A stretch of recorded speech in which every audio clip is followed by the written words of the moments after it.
जे advance 2016 paper 1 probability का एक बेहतरीन सवाल आपके सामने दिया हुआ है। एससीक्यू के अंदर पूछा है, जहां पर अगर एक ऑप्शन गलत होगा तो -1 की पेनल्टी थी और सही करने पर +3। 22.13 स्टूडेंट ऐसे हैं जिन्होंने इसके अंदर +3 मार्क्स लिए हैं। वहीं ऑलमोस्ट सेम स्टूडेंट ऐसे हैं जो -1 वाले भी हैं। और जैसा एक्सपेक्टेड होता है कि प्रोबेबिलिटी के क्वेश्चन को मोर देन 50% स्टूडेंट्स ने छोड़ दिया। ये देखिए, इतने स्टूडेंट्स ने अटेम्प्ट ही नहीं किया। ये -1 वाले हैं और ये +3 वाले हैं। प्रोबेबिलिटी जेईई एडवांस का one of the favourite topic है।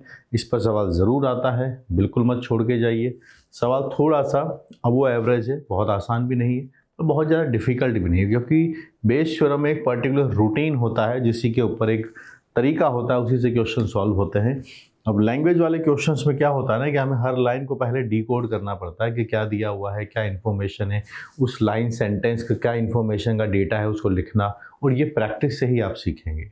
आप सोचें सिर्फ थ्योरी पढ़ के डायरेक्ट सवाल बन जाएंगे तो काफ़ी सारे सवाल बनाओगे एक सफिशिएंट नंबर ऑफ, तब आपको फिर वो फ्लो समझ में आएगा। कभी आपको लगे तो आप बेस थ्योरम लेकर बैठ जाइए और एक ही दिन के अंदर उसे कई सारे एक जैसे सवाल बनाने की कोशिश कीजिए। उसके लिए बहुत अल्टीमेट खजाना ये हो सकता है कि आप जेईई एडवांस के प्रोबेबिलिटी के सारे क्वेश्चन एक साथ एक दिन में करने लगे।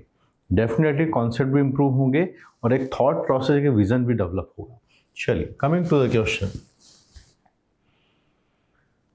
अ computer based factory has 2 plants. कितने हैं? एक T1 और T2 है। T1 produces 20% and T2 plant T2 80% of the total computers produced. 7% of computer produced in factory turn out to be defective. ठीक है, तो सबसे पहले फैक्ट्री के इस पूरे डेटा को हम लिखना शुरू करते हैं। फैक्ट्री में हमारे पास 2 प्लांट्स हैं। ये है प्लांट T1 और ये वाला है आपके पास प्लांट T2। ये 80% है और ये 20% है। आगे बात करते हैं। 7% डिफेक्टिव है, ठीक है। तो देखिएगा, हम इवेंट्स बनाते हैं। Event E1 that the product is from T1 plant, और event E2 that product is from T2 plant. इस बात की क्या प्रोबेबिलिटीज होंगी आप बताइए? वो E1 यानी T1 प्लांट को, या E1 यानी इवेंट है T1 प्लांट को बिलोंग करता है, 20/100 है यानी 1/5 है। E2 इवेंट है यानी वो T2 को बिलोंग करता है, ये 80/100 है यानी 4/5 है। इवेंट X हमने बोला है the selected product is defective. Selected product is defective,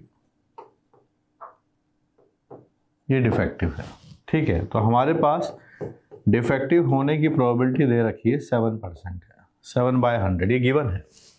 defective होने के चांसेस कितने हैं? जो भी एक रैंडम हम लोग सेलेक्ट करते हैं उसके 7% आता है। अब आगे बढ़िए। It is known that computer turns out to be defective given that it is produced in the plant T1। इस सेंटेंस को अगर आप डिकोड करके बता पाएँ तो मुझे बताइए। और लिखा है ये 10 टाइम्स P है। Computer turns out to be defective, defective यानी X इवेंट हो गया है, और given that it is produced in plant T2। इस कंडीशन को हमें डिकोड करना है। तो अगर मैं यहाँ लिखूं कि गिवन कंडीशन क्या है आपके पास, उसके बारे में मैं बात करने वाला हूँ। तो ये डिफेक्टिव होगा, it is turn out to be defective given that it is produced in T1, यानी E1 हो चुका है कि वो T1 से प्रोड्यूस्ड हो, उसके बाद उसके डिफेक्टिव होने की प्रोबेबिलिटी, ये बात पूछी गई है कि P of X by E1 is 10 times कि ये डिफेक्टिव हो अगर ये प्लांट T2 में बना गया हो। ये यहाँ पर ये कंडीशन हमें गिवन है। अब आप मुझे ये बताइए, ये जो हमें Px गिवन है ये क्या होगा? डिफेक्टिव होने के चांस क्या? डायरेक्ट डिफेक्टिव नहीं हो सकता। पहले हम किसी एक मटेरियल को उठाएंगे जो प्रोडक्ट को, या तो वो T1 का होगा या T2 का होगा। तो पहले आपने T1 प्लांट पर गए, वहाँ से मटेरियल लिया, अब इसके डिफेक्टिव होने की प्रोबेबिलिटी क्या है? फिर आप E2 पर गए और फिर उस E2 के डिफेक्टिव होने की प्रोबेबिलिटी क्या है? 7/100 है, मेरे पास ये जो डेटा है P of E1 it is 1/5। ये डेटा आप देखिए, ये यहाँ से मैं लिख सकता हूँ कितना, 10 times P of x/E2। E2 मेरे पास 4/5 है and it is this data. ये डेटा दोनों साइड आपके पास लिखा गया है, 7/100 है।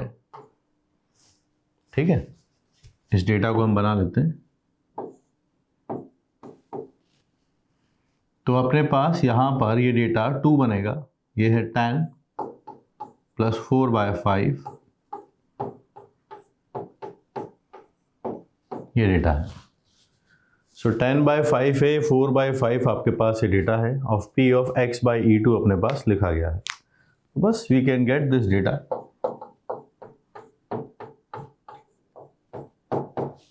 यहाँ 7/100 है, यहाँ 14 है, यहाँ 5 है। So we are having 7/100 into 5/14, 5 इधर 14 यहाँ पर। अब इसको आप थोड़ा कैंसिलेशन कर सकते हैं तो कीजिएगा। यहाँ पर आपके पास से ये 7 है, ये 2 टाइम्स कैंसिल होगा, और यहाँ पर 5 है, ये 20 टाइम्स कैंसिल होगा। 1/40 मेरे पास आता है। कितना आता है? 1/40। और अगर ये मेरे पास आ गया है तो फिर मेरे पास E1 में प्लांट के होने के बाद डिफेक्टिव होने की प्रोबेबिलिटी इसकी 10 टाइम्स हो जाएगी। It is 10 into 1/40 which is 1/4। 2 data आ गए। अब सवाल में इसके बाद फिर ट्विस्ट आता है। PE denotes the probability of E. A computer produced in the factory is randomly selected and it does not turn out to be defective. अब देखिए, अब वो डिफेक्टिव नहीं है, ये बात पता चली कि हमने एक प्रोडक्ट उठाया, अब वो डिफेक्टिव नहीं है, ये बात हमें पता चल गया है। ठीक है, then probability that it is produced in T2। अब ये बात बताइए कि वो T2 में प्रोड्यूस किया गया हो, ये अब हम चाहते हैं। लेकिन पूछा क्या है? अब डिफेक्टिव नहीं होना है, इसके बारे में हम बात कर रहे हैं। आप मुझे ये बताइए, प्रोडक्ट डिफेक्टिव नहीं है, कैसे कैसे हो सकता है कि आप E1 प्लांट में गए, उसके बाद वो डिफेक्टिव नहीं है। आप E2 प्लांट पे गए, E2 प्लांट से मटेरियल सेलेक्ट हुआ, और उसके बाद फिर वो डिफेक्टिव नहीं है। ठीक है, ये हमारे पास बात चल रही है। तो डिफेक्टिव नहीं है, ये पूरी सिचुएशन की बेस थ्योरम हमने यहाँ पर, ये टोटल प्रोबेबिलिटी यहाँ पर लिखी। अब हम चाहते क्या है कि ये हुआ, ये है कि पता चल चुका है कि वो डिफेक्टिव नहीं है। अब ये बताइए कि वो T2 के अंदर प्रोड्यूस किया गया हो। किसके अंदर प्रोड्यूस किया गया हो? T2 के अंदर। तो इस बारे में हम इसकी प्रोबेबिलिटी निकालेंगे। यहाँ पर इसका, इन नंबर्स के बारे में हमें पता है। इस बारे में देखो कैसे, अगर मुझे मेरे पास P ऑफ E1 सेलेक्ट करने के बाद डिफेक्टिव होने की प्रोबेबिलिटी इतनी है, तो मेरा आपसे सवाल बनता है E1 सेलेक्ट करने के बाद वो डिफेक्टिव नहीं है, इस बात की प्रोबेबिलिटी कितनी होगी? 3/4। आप 1 में से माइनस कर दीजिए। और वहीं यहाँ पर इससे मैं ये लिख सकता हूँ कि वो डिफेक्टिव नहीं है और प्लांट T2 को वो बिलोंग करता है, तो 1 - 1/40, ये मेरे पास 39/40 ये नंबर बन जाएगा। डिफेक्टिव नहीं है, ये बात समझा दी गई है। तो यहाँ पे अब हम चलते हैं कि P of x bar E1 हुआ, E1 होने के बाद वो डिफेक्टिव नहीं है। E2 हुआ, और E2 होने के बाद वो डिफेक्टिव नहीं है। ये 1/5 E1 के लिए डिफेक्टिव नहीं है, ये डेटा हम निकाल चुके हैं। 3/4, 4/5, और E2 से होने के बाद वो डिफेक्टिव नहीं है, इट इज़ 39/40।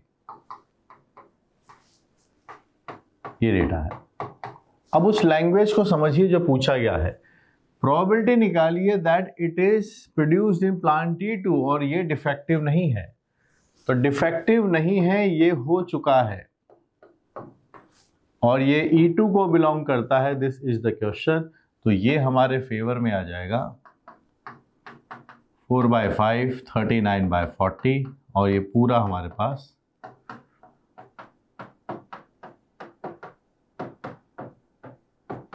ये नंबर बन जाएगा। तो बना देते हैं, सिंप्लीफाई करते हैं, क्या डेटा बनेगा यहाँ से। ये 200 तो आपके पास है ही सही, और आपके पास 39 × 4 है। यहाँ भी 200 तो हम एलसीएम ले ही सकते हैं, 20 है, 30 आ जाएगा आपके पास, एंड 4 इंटू 39, ये कैंसिलिंग आ रहा है। तो अब आप यहाँ से बना दीजिए इसको, 78 ऊपर आ जाएगा, 2 से आप सबको कैंसिल कर दीजिए, 15 आता है, फिर 78 आता है, 78/93 इज योर फाइनल आंसर। 78/93 आपके पास आंसर आ जाएगा। वैसे एक बात पता है, ये तो हमको पता था पहले से ही। कैसे? अरे 7% डिफेक्टिव के लिए था ना, तो डिफेक्टिव नहीं है इसकी प्रोबेबिलिटी कितनी है? 93% है। तो ये तो हमें मालूम है कि 93% है, और यहाँ से ये डेटा आपको बस निकालना था, इस बारे में बात करनी थी। तो वापस से इस टोटल प्रोबेबिलिटी के हिसाब से हमने बेस थ्योरम को अप्लाई किया यहाँ पर। तो अब ये हो चुका है, ये फेवर में, इसको बोलते हैं बेस थ्योरम। तो यहाँ पर हमने इसका सॉल्यूशन बना दिया। अच्छा सवाल है। एग्ज़ाम में सोचना, जब पेरेंट्स आपका सेंटर के बाहर वेट कर रहे हो, पूरे साल भर 2 साल 3 साल की मेहनत आपके दिमाग में चल रही हो, तो बात अलग होती है। घर पर बैठ कर सॉल्व करना थोड़ा अलग है, फाइनल डे के दिन सॉल्व करना थोड़ा सा रहता है, but practice is the only way जिससे हम इन सब चीज़ों को ओवरकम कर सकते हैं, टेंशन, पैनिक, इन सब को। बाकी बस कॉन्फिडेंट रहिए, सॉल्व करते रहिए।